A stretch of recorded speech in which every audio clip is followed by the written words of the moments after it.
everyone, welcome to the new episode. And today we have Rahul with us. Rahul has started his journey by doing MCA, then AmDocs, and now he's working as SD2 in Amazon. So lot of people are saying that कि MCA करने के बाद आपको job opportunities मिलती नहीं है, but Rahul is an example like how he got a job in Amazon after doing MCA. So welcome Rahul in this podcast, and can you please introduce yourself?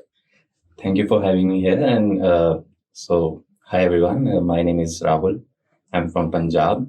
I am an arts background student, and after that I moved forward with MCA, and then I got a job at AmDocs as a backend developer.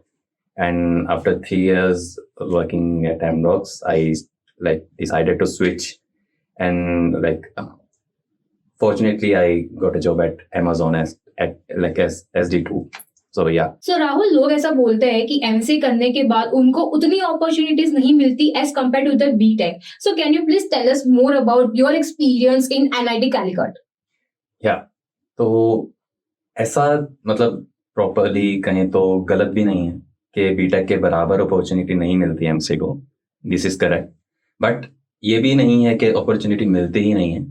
So at my time in NIT, we got a very good opportunity. ऐसा नहीं है कि हमें बहुत ज़्यादा companies में बैठने को नहीं मिला. हमें बहुत सारी कंपनीज में बैठने को मिला, और इसके आगे का तो अब स्टूडेंट पे ही डिपेंड करता है अगर वो क्रैक कर पाता कि नहीं. तो मैं नहीं बोलूँगा कि अपॉर्चुनिटी नहीं मिलती. बाकी आपके कॉलेज पे डिपेंड करता है, आप कैसे कॉलेज में एडमिशन लेते हो. अगर आपका कॉलेज कंपनीज को बुलाता है, अच्छी प्लेसमेंट करवाता है, तो आपको अपॉर्चुनिटी मिलेगी. Okay, so as you said कि इतने सारी कंपनीज में आपने इंटरव्यू दिए, can you please tell us little bit more in detail कि कौन से कंपनीज आपके कॉलेज में आए थे? So my placement here was when Kerala में जब फ्लड्स आए थे, तो उस टाइम पे बहुत सारी कंपनीज ऐसी थी जो नॉर्मली आती थी हमारे कॉलेज में, लेकिन उस टाइम नहीं आई. बट स्टिल हमारे कॉलेज में बहुत सारी अच्छी companies I. Morgan Stanley, Deutsche bank, I can't just remember all the names, but very good companies came to our college. So very good product-based company, you mean by that? Yeah. So I was not able to appear for the interviews for many companies because there was a CGPA criteria, and I had 7.5 CGPA. Okay. तो मैं 5 से 6 companies में ही बैठा था. उसके बाद मेरी placement हो गई थी AmDocs में. तो कितने क्राइटेरिया क्या होता है, कट ऑफ क्या होता है सीजीपीए का? सो जैसे जैसे स्टार्टिंग होती है हमारे कॉलेज में, तो ऐसा था कि हाईएस्ट पैकेज वाली कंपनी पहले आएगी. और ये रूल था कि अगर आपको एक कंपनी में आपको प्लेसमेंट हो गई है, तो आप दूसरी इसके बाद की जितनी भी कंपनी में उसमें आप अपीयर नहीं हो सकते. तो जैसे जैसे स्टार्ट होंगी सीजीपीए हाई होगा, तो धीरे धीरे सीजीपीए वो लो करते रहते हैं जैसे जैसे पैकेज कम होता रहता है. सो इस हिसाब से हमारे यहाँ पे प्लेसमेंट होती थी. Okay, so what do you mean by high CGPA? कितना सीजीपीए होना चाहिए स्टूडेंट का टू गेट और eligible in all the companies? There was a criteria of 8.5 CGPA in our college. So yeah 8.5 से ऊपर होना चाहिए. हाँ. सो राहुल, ये जो आपने AmDocs ज्वाइन किया as a backend software engineer, right? So was this your campus placement? Yes, it was a campus placement. I never heard about AmDocs previously, but वो हमारे कॉलेज में आई तो पता चला, तो it was good. कंपनी अच्छी है, बस नाम नहीं पता. Okay, so what were your interview rounds like? आपने क्या क्या प्रिपरेशन किया था so that your rounds got clear and you got a job offer, right? Actually उस टाइम पे हमारे टाइम पे सिस्टम डिजाइन नाम का कुछ था नहीं. हमें पता नहीं था ऐसा कुछ होता है. तो हमारे टाइम पे हमें सिर्फ DSA का ही मालूम था. तो हम लोग पूरा दिन कोडिंग DSA इसी में लगे रहते थे. So that's all I prepared. But for AmDocs they had an online test जहाँ पे वो लोग एप्टीट्यूड, रीजनिंग ये सब भी क्वेश्चन डालते थे. तो हाँ, वो सब भी मैंने थोड़ा बहुत प्रिपेयर किया था. Okay, so from AmDocs you switch to Amazon, और आपको कब लगा कि आपको अभी स्विच करना है, and how was your interview round, और आपको पहला कॉल कैसे मिला Amazon से?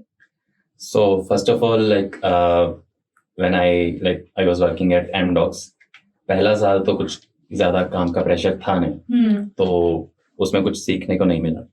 But after that I like मैंने सोचा कि ठीक है अभी कुछ सीखने को मिलेगा, कुछ नया काम मिलेगा, बट वहाँ पे कुछ ऐसा काम नहीं मिला जिससे मुझे कुछ नया सीखने को मिलता। जो मैंने मतलब कॉलेज में सीखा था वही मैं सब इम्प्लीमेंट कर रहा था, लेकिन कुछ नया नहीं मिल रहा था।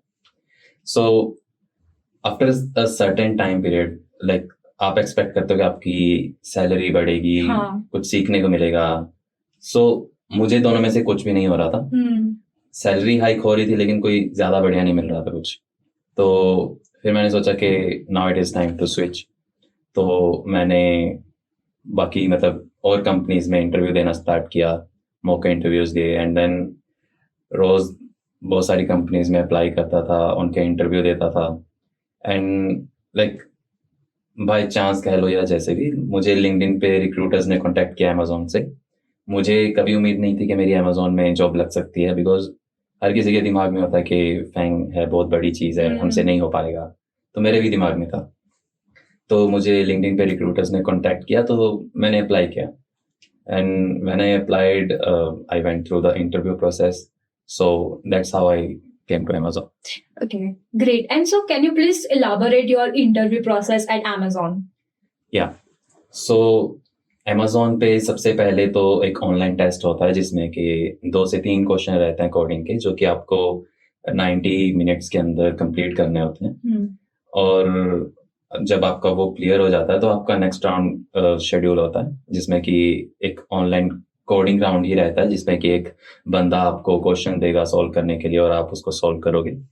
एंड उस मतलब आई विल सजेस्ट एवरीवन के जो भी आपका इंटरव्यू हो तो आप उसमें अपना मतलब जो सोच रहे हैं आइडिया उसको think out loud, so that जो सामने वाला इंटरव्यू है उसको समझ आए कि आप क्या स्ट्रेटेजी यूज कर रहे हो, आप क्या सोच रहे हो, कैसे सॉल्व करने का ट्राई कर रहे हो। This is so good because जो सामने वाला है जब उसको लगेगा कि आप गलत डायरेक्शन में जा रहे हो तो आपको हिंट भी देगा, और आप उसको एक इंटरव्यूअर की तरह नहीं, आप उसको अपने टीम मेंबर की तरह उससे डिस्कस करो कि मैं ऐसे करने का ट्राई कर रहा हूँ। तो हो सकता है वो आपको हिंट दे और आपको एक सही डायरेक्शन में डाल दे। Correct. This is what actually happened with me.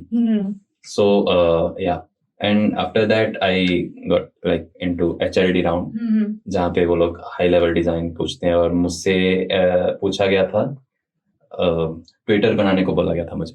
Okay. So after that I went to LLD round, जहाँ पे मुझे जोमेटो स्विगी टाइप की एप्लीकेशन डिजाइन करने को बोला गया। And after that the last round was manager round, जहाँ पे वो लोग आपको काफ़ी सिनारियोज देते हैं कि आपकी प्रीवियस कंपनी में अगर ऐसी सिचुएशन हुई होती तो आप क्या करते, ये देखने के लिए कि आपके मतलब वर्क लाइफ के प्रति आपका क्या एटीट्यूड है। Correct. Yeah. Okay, so as you said that कि आपने सिस्टम डिजाइन के राउंड्स दिए HLD और LLD, but you said that कि आप जब MDocs के लिए प्रिपेयर कर रहे थे तब सिस्टम डिजाइन के रिसोर्सेज थे नहीं और आपने शायद सुना नहीं था। So can you please tell us like what resources you refer for preparation? So first of all like system design जब मैंने स्विच किया तब भी बहुत नया था मेरे लिए। मैंने मतलब सुना था कि हाँ अभी सिस्टम डिजाइन पूछा जा रहा है आजकल मार्केट में ही। सो मैंने ऑनलाइन कुछ रिसोर्सेज को रेफर किया सिस्टम डिजाइन के बारे में पढ़ने के लिए, जैसे Geeks for Geeks हो गया, और like there is a book of Alex Xu about system design, so I referred that as well. So मैं वहीं से सिस्टम डिजाइन मैंने पढ़ा और I like appeared for interview. So Rahul, as you have given the DS round, so do you think that DS rounds are overhyped?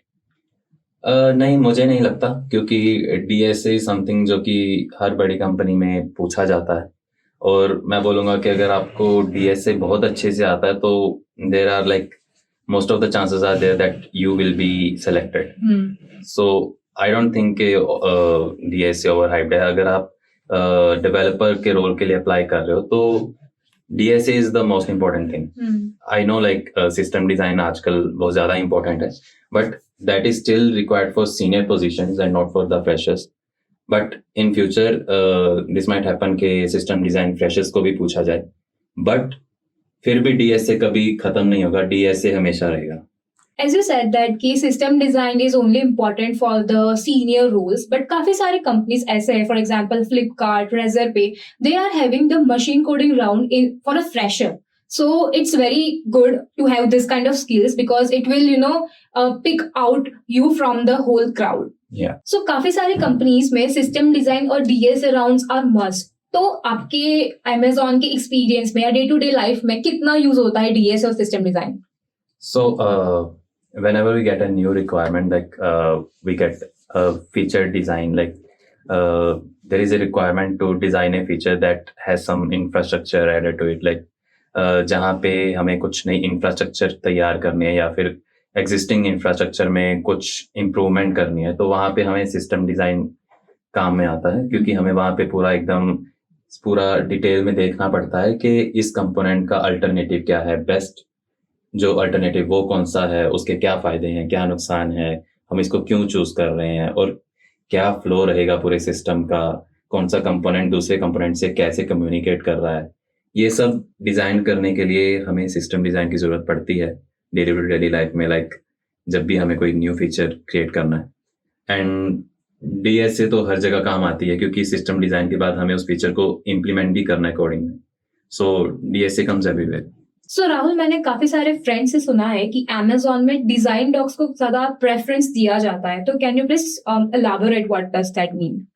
So for like senior positions like SD2, SD3, they all have to do is like designing most of the time. तो most of the time कभी भी कोई feature आता है तो ऐसा नहीं है कि SD1 को पकड़ा दिया जाता है. वो पहले उसकी कम्प्लेक्सिटी देखते हैं और उसके बाद SD2s का काम होता है कि उसको डिज़ाइन करना. अगर उनको भी थोड़ा कम्प्लेक्स लग रहा है तो वो SD3 से कम्युनिकेट करते हैं और उनसे लाइक मीटिंग्स करके डिज़ाइन एक फिट करते हैं. और द थिंग इज के अभी SD1s को भी मतलब डिज़ाइन करने के लिए अपॉर्चुनिटी दी जाती है, so that it will help them to get promoted to SD2. तो सिस्टम डिज़ाइन तो एक ऐसी चीज़ है कि जिसके बिहाफ पे ही आप प्रमोट होगे. कि आपने किस तरह के डिज़ाइन किए हैं, क्या आपने फीचर डिज़ाइन किए हैं, वो कितना इम्पोर्टेंट था, कितना कम्प्लेक्स था, आपकी सिस्टम डिज़ाइन कैपेबिलिटी कितनी बढ़िया है. So yeah. Okay. So that's why system design is very important. So Rahul, can you please tell us like what kind of mistakes a candidate should not make while preparing or making the resumes or while applying for the jobs? So first of all, हर कोई जो काम करता है कि लोगों से referral लेना, उनको लगता है कि रेफरल लेने से उनकी जॉब लग जाएगी. ऐसा नहीं होता है. अगर आप फ्रेशर हो, most of the chances are there कि वो रेफरल आप पे काम करेगा भी नहीं, क्योंकि referrals are for experience people, I guess. And second thing is like जो भी आप जॉब पे अप्लाई कर रहे हो, जो भी जॉब डिस्क्रिप्शन है उसके अकॉर्डिंग आपको रेज्यूमे रेडी करना चाहिए, क्योंकि आप लोग उसमें स्किल्स ही वो नहीं डालते जो रिक्वायर्ड हैं. और अपने रेज्यूमे में ऐसी स्किल्स डालो जो मतलब आपको बाकी कैंडिडेट से अलग छांटना है. क्योंकि जो चीजें आप लिख रहे हो वो हर कोई लिख के बैठा है. करेक्ट. तो आप में क्या डिफरेंट है कि वो आप लोग को प्रेफर करेंगे. सो अपना रेज्यूमे अच्छे से बनाओ. अगर आपको कोई कॉल नहीं आ रहा है, आपका रेज्यूमे शॉर्टलिस्ट नहीं हो रहा है, then there is only problem with your resume, क्योंकि अभी तो आपका कोई स्क्रीनिंग हुआ नहीं है. एक रेज्यूमे ही है जो आपको शॉर्टलिस्ट करवा सकता है. और अगर आप शॉर्टलिस्ट नहीं हो रहे हो तो इसमें कोई सोचने की बात ही नहीं है कि आपके रेज्यूमे में प्रॉब्लम है. Correct. So as you said that कि resume अपना तगड़ा होना चाहिए. So what do you suggest कि what kind of projects you have added in your resume so that the candidates will get a help कि ऐसे projects होने चाहिए? Like I will suggest कि पहले तो थोड़ा रिसर्च करो मार्केट में कि क्या ट्रेंडिंग अभी टेक्नोलॉजी चल रही है. जैसे आजकल के टाइम पे cloud technology is very normal. तो हर कंपनी में अगर आप देखोगे माइक्रो सर्विसेज, क्लाउड टेक्नोलॉजीज, इन सब पे बहुत ज्यादा काम है. करेक्ट. तो अगर आपने इन चीजों पे काम किया है तो आप वो सब चीजें लिखो, क्योंकि कंपनीज को आपको सिखाने में टाइम वेस्ट नहीं करना पड़ेगा. वो चीजें आपको ऑलरेडी आती हैं, कंपनी आपको सीधा काम दे सकती है करने को. तो कंपनी उन लोगों को प्रेफर करेगी जिन लोगों को वो काम ऑलरेडी आता है जो उनको चाहिए, उनको सिखाने में टाइम ना वेस्ट करना पड़े जिसमें. सो फर्स्टली रिसर्च के मार्केट में क्या ट्रेंड में चल रहा है, क्या अभी किस चीज पे काम बहुत ज्यादा चल रहा है. जैसे आजकल के टाइम पे जेन एआई हो गया, तो उन चीजों पे रिसर्च करो, उन चीजों पे प्रोजेक्ट बनाओ, वो सब अपने रेज्यूमे में मेंशन करो. सो राहुल, अगर फॉर एग्जाम्पल मैंने रेज्यूमे बना लिया पर मैंने अप्लाई भी कर लिया बट फिर भी मेरे को कॉल्स नहीं आ रहे, सो व्हाट डू यू थिंक कि हम लोग क्या मिस्टेक कर रहे हैं? सो अगर आपका रेज्यूमे सही है तो उसके बाद भी कुछ प्रॉब्लम्स हो सकती हैं. I have faced my self these problems. तो फर्स्ट ऑफ ऑल आप सिर्फ अप्लाई करने के बजाय आप रिक्रूटर्स को कांटेक्ट कर सकते हैं डायरेक्टली. अभी आजकल लिंक्डइन पे आप देखते हो कि पोस्ट आती हैं, उस पे दिखाई देता है कि किसने ये पोस्ट डाली है. Yes. तो आप उन रिक्रूटर्स को या हायरिंग मैनेजर्स को डायरेक्टली रीच आउट कर सकते हो. सो आपके चांसेस काफ़ी बढ़ जाते हैं आपको कॉल आने के. एंड सेकंड थिंग इज आप और भी बहुत सारे मतलब साइट्स हैं जहाँ पे आप रजिस्टर कर सकते हो, like InstaHyre and naukri.com. For me, I created my profile on naukri.com. Like my friend suggested me to create a profile on naukri.com. तो वहाँ पे उसने मुझे एक हैक बताया कि अपनी profile first of all 100% complete रखो वहाँ पे, और अपनी प्रोफाइल में रोज अपडेट करो, चाहे कुछ भी अपडेट करो, थोड़ा बहुत अपडेट करो. तो जब आप अपडेट करते हो तो आपकी प्रोफाइल टॉप पे पहुंच जाती है और रिक्रूटर्स को दिखती है आपकी profile. So that's what he told me, और मैंने सेम किया और मुझे रोज अराउंड 3 से 4 कंपनी से कॉल आता. When I myself was preparing for the switch, I use LinkedIn Jobs and InstaHire, and मुझे भी काफी सारे calls आए. So you should, like use this kind of all the platforms. So Rahul, any last advice you want to give to the candidate who is preparing for the Amazon interviews, or like they are scared कि भाई उनको call नहीं आएगा ये वो. So what do you want to tell to them? So I will suggest कि सबसे पहले तो as we discussed कि रेज्यूमे अच्छा बनाओ और सही तरीके से अप्लाई करो. और अगर अप्लाई करने के बाद आपको कॉल आता है, आप शॉर्टलिस्ट होते हो इंटरव्यू के लिए, तो इंटरव्यू टिप मैं यही दे पाऊंगा कि सबसे पहले तो think out loud, the most important. क्योंकि आपको अगर आप अपना आइडिया सामने वाले तक नहीं पहुंचा पा रहे हो ना, अपना आइडिया कम्युनिकेट नहीं कर पा रहे हो कि आपकी थिंकिंग प्रोसेस क्या है, तो आपका नहीं होगा, चाहे आप क्वेश्चन सोल्व भी कर लो. क्योंकि सामने वाले बंदे को समझ ही नहीं आ रही आपकी स्ट्रेटेजी. और वो यही उनकी डिमांड सिर्फ ये नहीं है कि उनको एक कोडर चाहिए जो उनका कोड बना के दे दे. उनको एक अच्छा कम्युनिकेटर चाहिए, उनको एक स्मार्ट कोडर चाहिए जो कि मतलब एक स्मार्ट तरीके से सोचता हो. और अगर आपकी थिंकिंग उस तक पहुंची ही नहीं कि आपका सोचने का तरीका एक स्मार्ट वे है भी कि नहीं, तो वो कैसे डिसाइड करेंगे कि आप स्मार्ट हो. Exactly. So yes. And if you find this video helpful and you have got really meaningful insights, then please make sure you like this video and subscribe to this channel. If you haven't watched my system design series, it is live. You can watch it. Thank you so much.